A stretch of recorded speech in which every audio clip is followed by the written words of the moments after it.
thought to himself. I'll just dig a little farther to the side and try again. This little maze of mine must be bigger than I thought. Days went by, and then months, but Earl had no luck in getting beyond the limits of the maze. He did everything he could to figure out a path to liberation, but no matter which direction he had dug, and no matter how long a tunnel he created, he always came up against the floor of the maze. Ultimately, he was so desperate to be free, he wondered if what appeared to be the floor of the maze was actually the floor of the world outside of the maze, and managed to pickaxe his way through.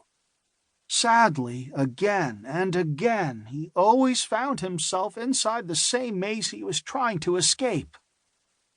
At the end of each day of relentless digging, he had to eventually resign himself to crawling back out of the tunnel the same way he got in, finding himself right where he started, inside the maze. Earl was so committed to this approach to self-emancipation that he probably would have died in this endeavor, either from exhaustion or old age. Fortunately, that's when Earl met Napoleon. Chapter 2. I'm Napoleon. One evening, after a long day of strenuous tunneling that once again led nowhere, Earl emerged back into the maze, tired, covered in dirt, and famished. But this night was a night like no other. This night was different, because on this night, an elderly mouse with thinning gray hair and wire-rimmed glasses was sitting quietly next to the hole in the floor where Earl emerged. Earl was a bit startled to find another mouse in his corner of the maze. He brushed himself off, hoping to look a bit more presentable in front of his unexpected visitor. The elderly mouse introduced himself quietly and confidently with the simple statement, "I'm Napoleon." At first, Earl had to fight back the urge to chuckle and say, "Nice to make your acquaintance. I'm Cyrus the Great." Fortunately, he was able to resist the temptation to be humorous, and after a brief pause, he responded, "Pleased to meet you, Napoleon. My name is Earl." At that moment, there was no way for Earl to know that this unexpected encounter would change his life forever. Chapter 3. A New Direction. "May I ask you a question, Earl?" Napoleon queried.